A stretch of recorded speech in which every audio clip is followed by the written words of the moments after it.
I never thought I would be the villain in my own story.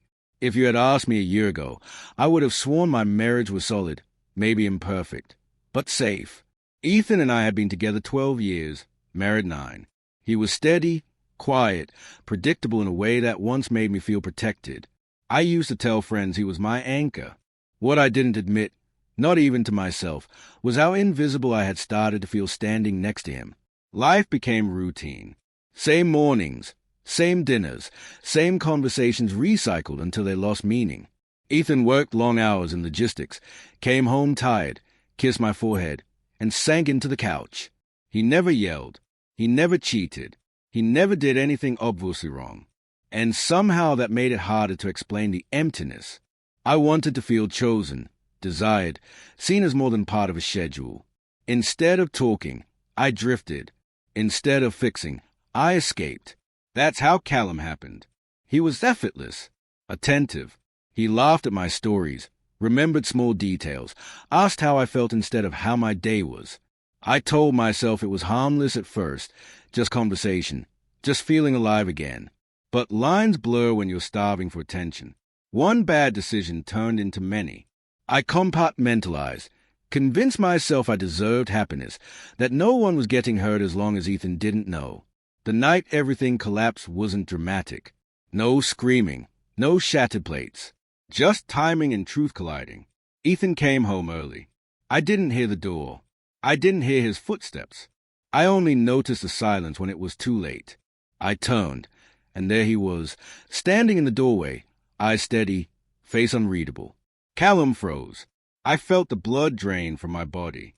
My mouth opened, but no words came out that could undo what he was seeing. Ethan didn't shout. He didn't ask questions.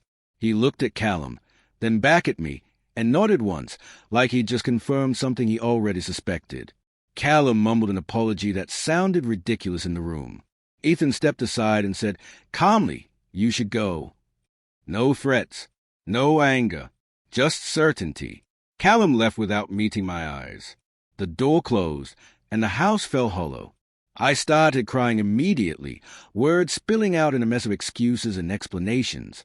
Ethan sat down across from me, hands folded, listening like a stranger. When I finished, he waited a moment, then said, "I'm not going to compete for someone who chose to betray me." His voice didn't shake. That scared me more than if he had screamed. He stood up, went to the bedroom, and packed a bag with methodical precision. I followed him, begging now, apologizing, promising therapy, honesty, anything. He didn't respond. He zipped the bag, put on his coat, and paused at the door. "I loved you," he said quietly, "but I won't live where I'm disrespected." Then he left. No slam, no drama, just the sound of the door closing, final and clean. I thought that was the worst of it. I was wrong. The next morning, reality arrived piece by piece. My credit card declined at the cafe. I checked my phone, confused, embarrassed, heart racing. A notification from a bank followed. Authorized user removed. Later, an email confirming subscription cancellations. Streaming services logged out. The car insurance app showed my access revoked. Everything Ethan had handled silently for years was suddenly gone. I called him, frantic, straight to voicemail. I texted apologies, explanations, desperation. No response. By the afternoon, I heard from his solicitor. Polite, professional, clear. All communication would go through legal channels. Temporary arrangements will be discussed formally. Until then, financial responsibilities were separated. He wasn't punishing me, they said. He was accepting the new reality I created. That's when it hit me. He wasn't trying to hurt me. He was protecting himself. The man I thought was passive was simply disciplined. He didn't explode because he didn't need to. He removed himself, his resources, his presence, and let consequences speak. Friends told me he was cold, cruel. I knew better. He was done. Nights became unbearable. The house felt too big, too quiet. I replayed every moment, every warning sign I ignored. I realized how often Ethan had reached out in his own quiet ways, how